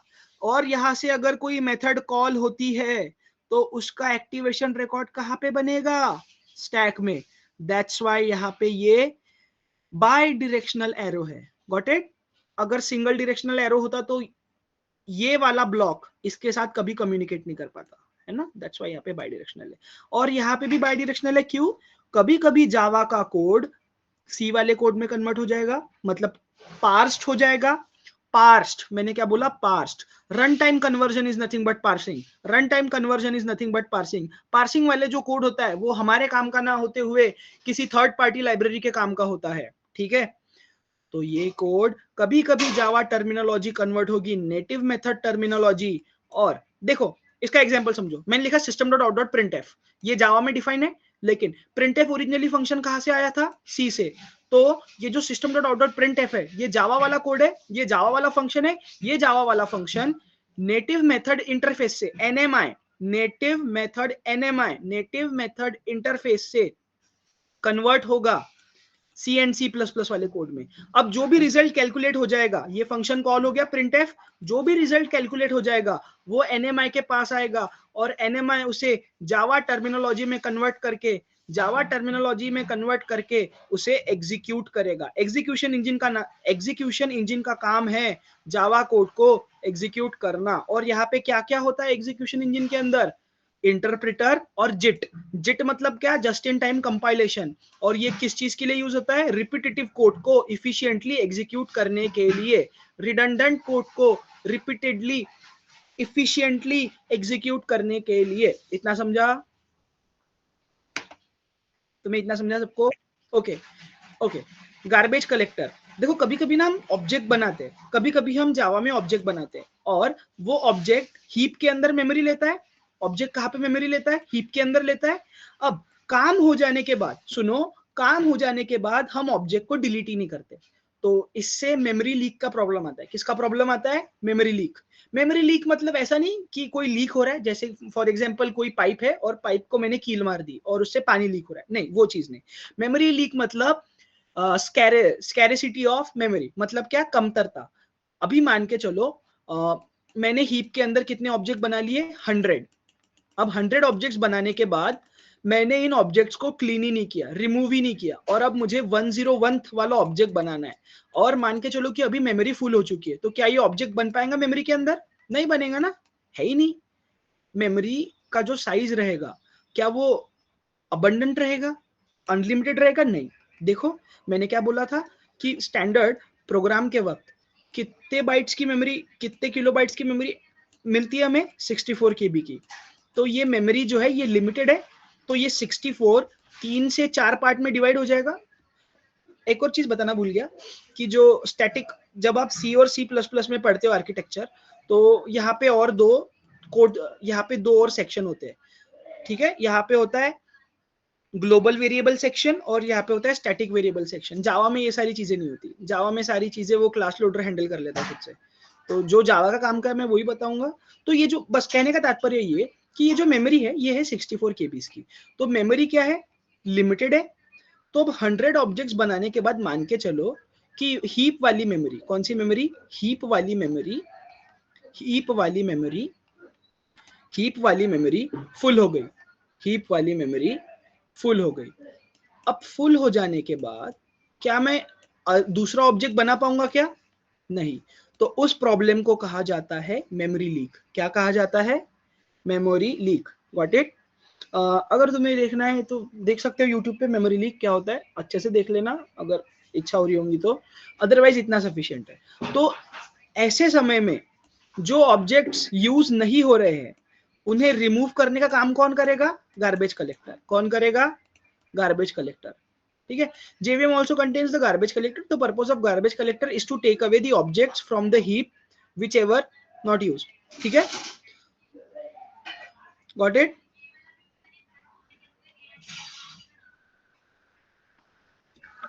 हाँ PC रजिस्टर्स, देखो अभी तक हमने, आई होप एमएनएम चल रहा है ना तन में तुम्हारा? ये वाला चीज पढ़ा है क्या सर ने? Instruction fetching pointer. हाँ तो देखो ये जो बाइट कोड है, देखो अपन सबने भी पढ़ा है गाइस, चिंता मत करो। ये कौन सा कोड है? Byte code. कौन सा कोड है? Byte code. अब जेवीएम क्या करेगा? इस बाइट कोड को पकड़ेगा, ये सिंगल लाइन को, और इसे कन्वर्ट करेगा मशीन कोड में, और मशीन कोड ऑपरेटिंग सिस्टम के थ्रू हार्डवेयर पे एग्जीक्यूट होगा। Got it? हाँ ये होगा, लेकिन अगला इंस्ट्रक्शन कौन सा लेना है ये कौन पता करेगा? Instruction queue pointer. देन ये यहां पे मूव करेगा। तो ये जो एरो दिख रहा है ना, ये एक पॉइंटर होता है। क्या होता है? पॉइंटर। और ये पॉइंटर मतलब क्या? तो रजिस्टर। तो रजिस्टर के अंदर अगले इंस्ट्रक्शन का एड्रेस, देखो कोड लिखा है, तो कोड कहां पे स्टोर हो रहा है? मेथड एरिया के अंदर। क्या मेथड एरिया एक मेमोरी है? मेथड एरिया एक मेमोरी है? हाँ, मेथड एरिया एक मेमोरी है। मेमोरी का एड्रेस हो सकता है? हाँ, मेमोरी का एड्रेस होता है। मेमोरी का एड्रेस किसमें स्टोर कर सकते हैं हम? रजिस्टर्स के अंदर। तो ये पीसी रजिस्टर्स, ये जो ग्रुप ऑफ रजिस्टर्स है, ये अगले मेथड का, अगले इंस्ट्रक्शन का एड्रेस स्टोर करते हैं। Got it? तो अगला इंस्ट्रक्शन या फिर अगला जो भी कोड रन होने वाला है, उसका एड्रेस कहां पे रहेगा? इन पीसी रजिस्टर्स में। ठीक है? Got it? सबको इतना समझा? वही चीज मैंने यहाँ पे लिखा हुआ है, नेटिव मेथड स्टैक मतलब क्या, पीसी रजिस्टर्स मतलब क्या। तो इंटरव्यू पॉइंट ऑफ व्यू से ये सारी चीजें इंपॉर्टेंट है। अगर आपको ये चीज डिटेल में पढ़ना है तो यहाँ पे ये लिखा हुआ है। तो क्लास लोडर के अंदर 3 चीजें होती है। कितनी चीजें होती है? 3 चीजें। कौन से 3 कंपोनेंट होते हैं? एक लोडिंग कंपोनेंट, एक लिंकिंग कंपोनेंट, और इनिशियलाइजेशन। क्लास लोडर मतलब कौन सा? जब मैं क्लास को लोड करूंगा। क्या क्लास को लोड करना मतलब ऑब्जेक्ट बनाना है क्या? नहीं, अभी तो बस क्लास का कोड कॉपी हुआ है। क्या कॉपी हुआ है? क्लास का कोड। Got it? फिर अगर क्लास में कोई स्टैटिक वेरिएबल्स है, सुनो, अगर क्लास में कोई स्टैटिक वेरिएबल्स है तो उन्हें कौन इनिशियलाइज करेगा? ये इनिशियलाइजेशन वाला ब्लॉक। कौन सा ब्लॉक? इनिशियलाइजेशन वाला ब्लॉक। ठीक है? ओके। कोड को रन करने से पहले मुझे उसे वेरीफाई करना पड़ेगा, उसे मशीन कोड में कन्वर्ट करना पड़ेगा, और अगर कोई एरर्स है तो उन्हें चेक करना पड़ेगा, है ना? तो ये सारी चीजें हो जाने के बाद यहाँ पे 3 चीजें होती है एग्जीक्यूशन इंजन के अंदर। गार्बेज कलेक्टर क्या करता है आपको पता है। जेट कंपाइलर क्या करता है? ऑप्टिमली रिपीटेटिव कोड को एग्जीक्यूट करता है। क्या ये चीज याद रहेगा? Jet compiler is an improvement over. क्या ये चीज तुम लिख लोगे कहीं पे? चलो मैं यहाँ पे लिख देता हूँ, प्लीज मेरे साथ साथ लिख लो। JIT compiler is a improved JIT compiler is an improved compiler over the plain rather than compiler. हाँ लिख सकते हो, JIT compiler is an improvement over plain Java interpreter. It executes the repetitive spelling गलत हो गई, repeat, क्या लिख दिया मैंने, छोड़ो, the repetitive code optimally. Repetitive code को ऑप्टिमली या फिर इफिशिएंटली एग्जीक्यूट करने का काम कौन करेगा? जिट कंपाइलर। Got it? चलो इतना समझा? ओके। एनएमआई, इसे कोई कोई लोग जेएनआई भी बोलते, मैं एनएमआई बोल रहा हूँ। नेटिव मेथड इंटरफेस क्या करेगा? जावा टर्मिनोलॉजीज को नेटिव टर्मिनोलॉजी में कन्वर्ट करेगा, एंड कभी कभी नेटिव टर्मिनोलॉजीज को जावा टर्मिनोलॉजी में कन्वर्ट करके जिट कंपाइलर या फिर जेवीएम के थ्रू, जावा इंटरप्रेटर मतलब कौन? जेवीएम, हमने अभी तक तो यही पढ़ा है। तो जेवीएम के थ्रू एग्जीक्यूट करेगा। अब कोई भी चीज एग्जीक्यूट होगा तो वो कोई ऑब्जेक्ट बनाएगा, तो वो ऑब्जेक्ट कहां पे बनेगा? हीप में। और अगर कोई फंक्शन भी है, हाँ कंस्ट्रक्टर कॉल होगा, कहीं तो कॉल होगा, तो उसका मेथड एरिया भी रहेगा, है ना। अब यहाँ पे तुम्हें कुछ दिख रहा है THR1, THR2, THR3। एक एडवांस जावा में एक पार्ट होता है मल्टी थ्रेडिंग, शायद से ये चीज मैं आपको कभी बताऊंगा अगर समय मिला तो। मल्टी थ्रेडिंग, मल्टी थ्रेडिंग मतलब क्या, ऐसे प्रोसेसेस जो कॉन्करेंट होते हैं एक दूसरे के, मतलब ऐसे प्रोसेसेस जो एक दूसरे के ऊपर डिपेंड नहीं करते और एक साथ एग्जीक्यूट होते हैं। एक साथ एग्जीक्यूट होना बहुत गलत शब्द है। अगर कोई ये इंसान, अगर कोई ये चीज आपको बोलता है कि प्रोसेस 1 और प्रोसेस 2 एक साथ एग्जीक्यूट होंगे, तो गलत है। कुछ सीपीयू क्लॉक्स इसको जाएंगे और कुछ सीपीयू क्लॉक्स इसको जाएंगे, लेकिन ये सारी चीजें इतनी फास्ट हो रही है कि हमें लगता है कि ये दो प्रोसेसेस एक साथ हो रहे होंगे। ठीक है, तो मल्टी थ्रेडिंग एक एडवांस कंसेप्ट है, अगर कभी समय मिला तो मैं जरूर बताऊंगा या फिर इसके नोट्स दे दूंगा, अगर अप टू योर इंटरेस्ट कि अगर आपको ये चीज पढ़ना है या नहीं है। ठीक है, तो अगर आपको मल्टी थ्रेडिंग अच्छे से पढ़ना है तो मुझे पर्सनली मैसेज कर देना, मैं नोट्स दे दूंगा। ठीक है, बस यही चीज है। रजिस्टर के अंदर इंस्ट्रक्शंस का एड्रेस, और आई होप हमने कभी किसी फंक्शन के हेल्प से कोई रिजल्ट रिटर्न किया था। फॉर एग्जांपल मैं लिखता हूं यहाँ पे, मैं यहाँ पे लिखता हूं public static int get number, और मैं यहाँ से बस एक नंबर रिटर्न कर रहा हूँ 1212। अरे यार 1212, देखो ये जो नंबर है गाइस, सुनो, ये जो नंबर है, ये जो नंबर है, ये जो नंबर दिख रहा है तुम्हें, ये नंबर किसी वेरिएबल के अंदर स्टोर है क्या? नहीं, ये नंबर इन प्लेस है। इसे क्या बोलोगे आप? In place. क्या बोलोगे? In place. इसे मैंने किसी वेरिएबल में स्टोर किया क्या? नहीं, दैट्स व्हाई। तो ये जो नंबर रिटर्न हो रहा है, ये नंबर रिटर्न हो रहा है, लेकिन इसका कोई एड्रेस लोकेशन तुम्हें दिख रहा है क्या? Variable is a name given to a memory location, है ना। वेरिएबल मतलब क्या? Name given to a, variable मतलब क्या होता है? वेरिएबल मतलब हम लिखते हैं ना इंटीजर ए, तो A is a name given to a memory location. तो यहाँ पे मैंने कोई वेरिएबल बनाया क्या? ऐसा कुछ, ऐसा कुछ किया क्या मैंने? नहीं। तो ये जो है इसे बोलते हैं इन प्लेस। तो इन प्लेस वैल्यू जब भी आएंगी तो वो सबसे पहले एक स्पेशल टाइप के रजिस्टर के अंदर स्टोर होती है, और उस रजिस्टर का नाम शायद से एसी बोलते हैं। एसी, एक्यूमुलेटर, एक्यूमुलेटर का नाम क्या होता है? एसी होता है या एएक्स होता है? आई गेस ये दोनों होते हैं, है ना। क्या होता है बोलो यार, जमाना हो गया। एसी और एएक्स होता है ना। हेलो, मैं मीट में हूँ। एक्यूमुलेटर जो रजिस्टर होता है, एसी और एएक्स होता है ना। AX होता हाँ वो तो कंप्लीट हो गया ना, एसी है। और एएच होता है। हाँ, एसी AX और एएच, और जो एएक्स होता है वो दोनों का कॉम्बिनेशन होता है ना। दोनों 8-8 बिट के होते हैं रजिस्टर्स, और जो एएक्स होता है वो 16 बिट का होता है। आई होप ये चीज पता है। और हमेशा रिजल्ट किस में स्टोर होगा? एसी में। और अगर रिजल्ट 8 बिट के ऊपर जाता है तो डायरेक्टली रिजल्ट किस में स्टोर होता है? एएक्स के अंदर। एएच कभी एक्सेसिबल नहीं होता, इंडिविजुअली एएच को एक्सेस नहीं कर पाते। प्लीज ये चीज पढ़ो, इंपॉर्टेंट है। ठीक है, ओके। देन यहाँ पे कुछ थ्योरी है, जो अभी तक हमने जो चीजें बोले वही है। क्या ये चीज आप पढ़ लोगे जितनी मैंने बड़बड़ किया अभी तक? क्या ये चीज आप आज लिख लोगे? Very very important. हाँ, फीचर्स ऑफ जावा, इसमें से सबसे इंपॉर्टेंट टॉपिक है आर्किटेक्चर न्यूट्रल। ये सारी चीजें तो आपको पता है, सिंपल है जावा, बोलने में क्या जाता है, सिंपल है, similar to C and C plus plus, secure है, पोर्टेबल है, मतलब विंडोज पे भी चला लो बाइट कोड को, लिनक्स पे भी चला लो, मैक पे भी चला लो, एंड्रॉइड पे भी चला लो। कंडीशन क्या होनी चाहिए कि जेवीएम इंस्टॉल होना चाहिए, है ना।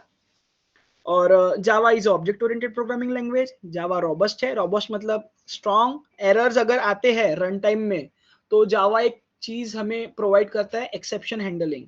एक्सेप्शन हैंडलिंग से हम रन टाइम एरर्स को हैंडल करते हैं विदाउट क्रैशिंग अवर प्रोग्राम।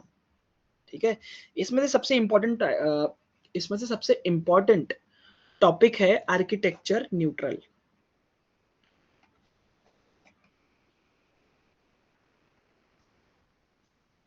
कभी ये नाम सुना है? ARM?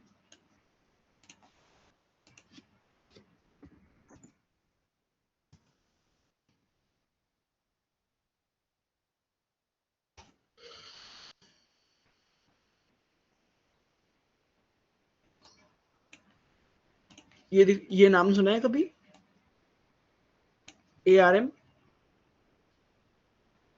ARM सुना है कभी? ARM? देखो, एक होता है ARM, एक होता है रिस्क, एक होता है सिस्क, और दूसरा होता है वॉन न्यूमन आर्किटेक्चर। सारी चीजें, जितने भी आप प्रोसेसर्स देखते हो, जितने भी आप मोबाइल फोन्स देखते हो, मोबाइल फोन के प्रोसेसर, या फिर करंटली जो मैक का जो प्रोसेसर है, गाइस सुनो, जो मैक का जो प्रोसेसर है, जो मैक का जो प्रोसेसर है, या फिर हमारे इंटेल के भी प्रोसेसर, वो कौन सा आर्किटेक्चर फॉलो कर रहे हैं अभी? ARM।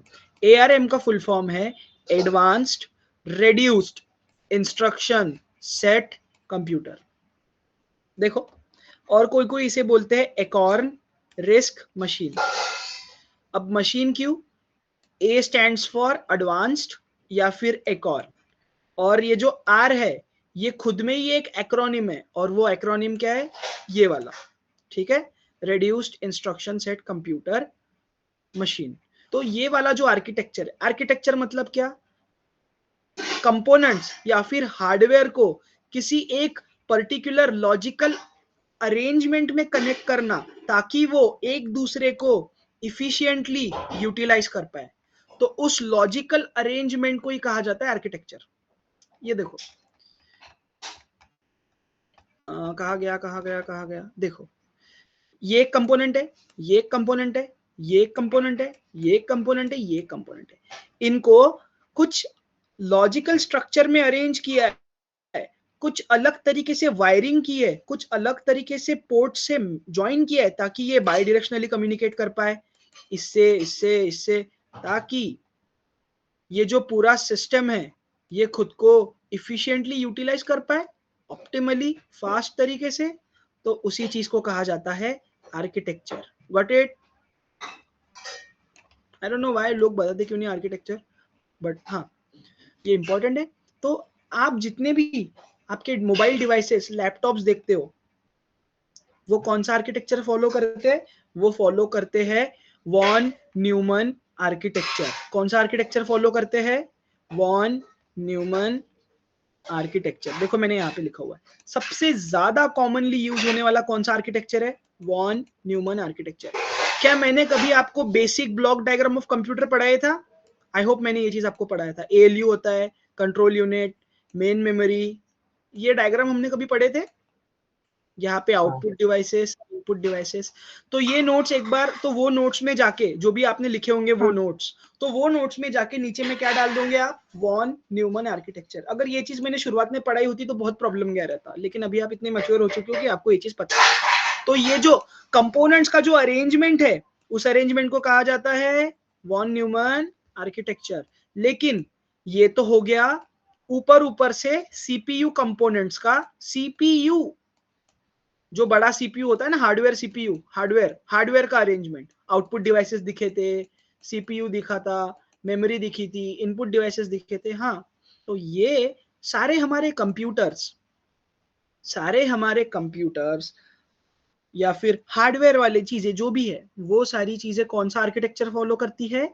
Von Neumann architecture. और जब हम प्रोसेसर्स डिजाइन करते, सुनो, जब हम कोई प्रोसेसर डिजाइन कर रहे हो,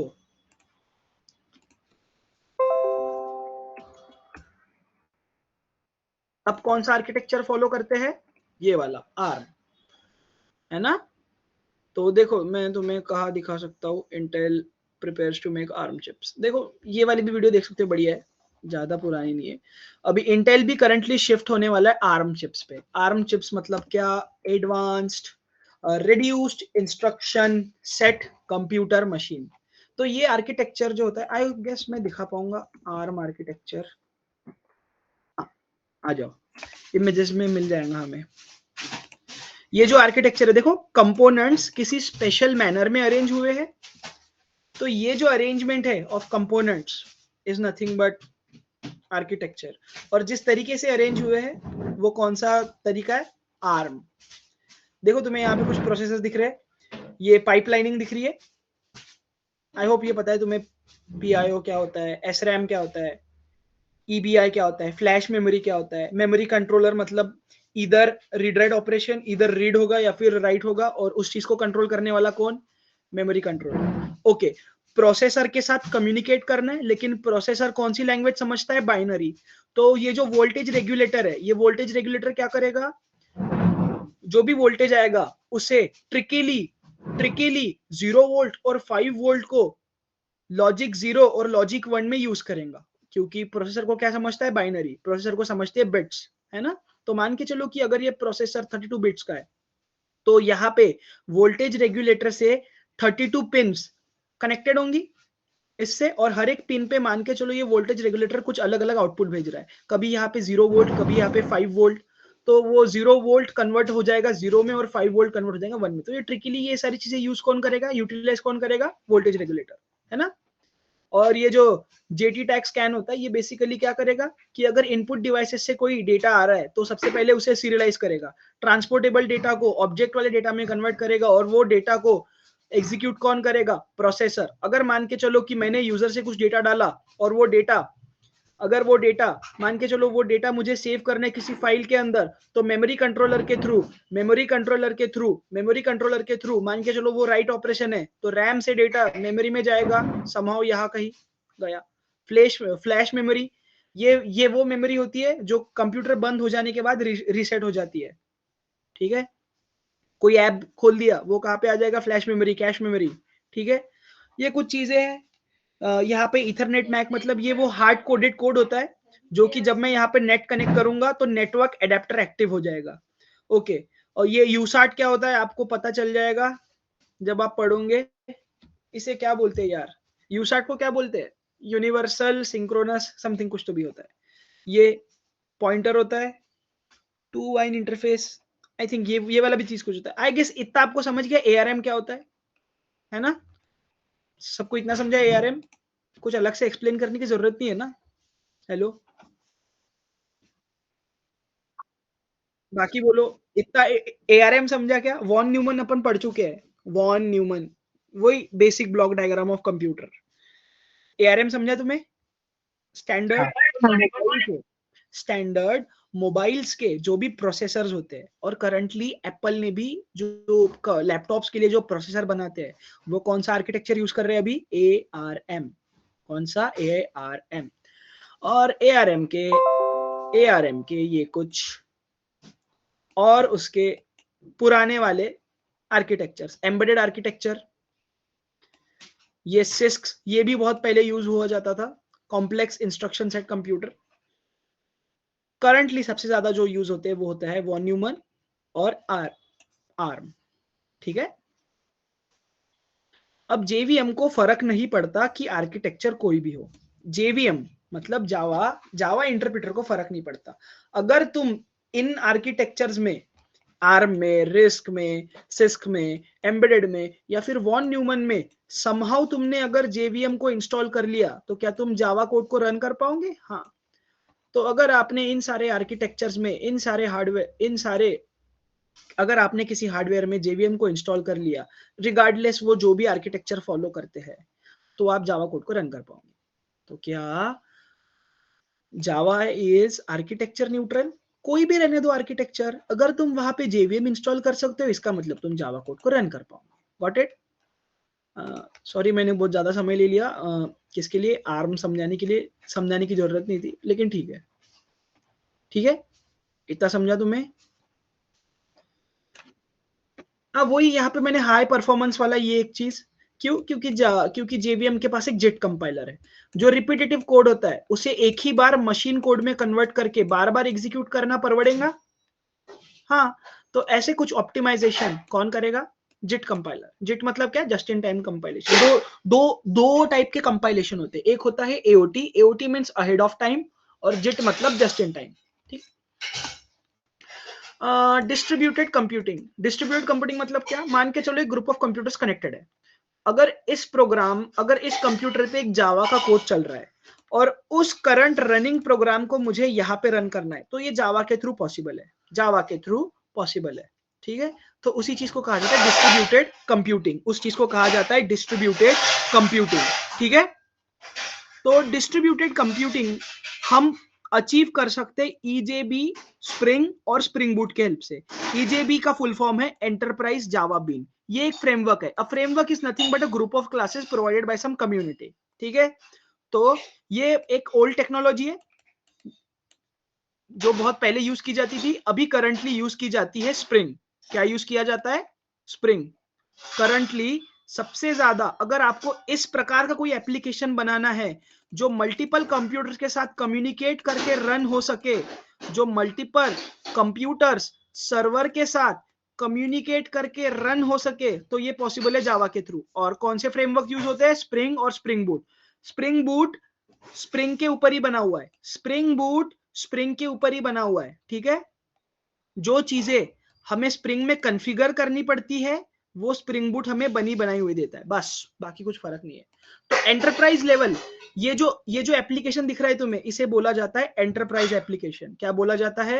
enterprise application. Distributed application is also called as enterprise application. तो एंटरप्राइज एप्लीकेशन अगर आपको बनाने हैं तो इट्स बेटर कि आप कोई फ्रेमवर्क यूज करो, और वो फ्रेमवर्क कौन से हो सकते हैं? EJB means enterprise Java bean, spring या फिर स्प्रिंग बूट। करंटली ये दो चीजें सबसे ज्यादा यूज होती है, स्प्रिंग और स्प्रिंग बूट, ठीक है। डायनामिक क्यों है? क्योंकि वही सारे ऑब्जेक्ट जावा में रन टाइम में बनते हैं, और वही कि डिस्ट्रीब्यूटेड सिस्टम में कोई एप्लीकेशन अगर रनिंग स्टेट में हो और अगर हमें उसे दूसरे मशीन पे एग्जीक्यूट करना है, तो ये जावा के हेल्प से पॉसिबल है। That's why Java is dynamic. सबको इतना समझा? ये वाली चीज लिख लेना, बहुत इंपॉर्टेंट है इंटरव्यू पॉइंट ऑफ व्यू के हिसाब से, ठीक है। आई होप तुम्हें समझाऊंगा। कोई डाउट है तो पूछो, otherwise you are feel free to go, ठीक है।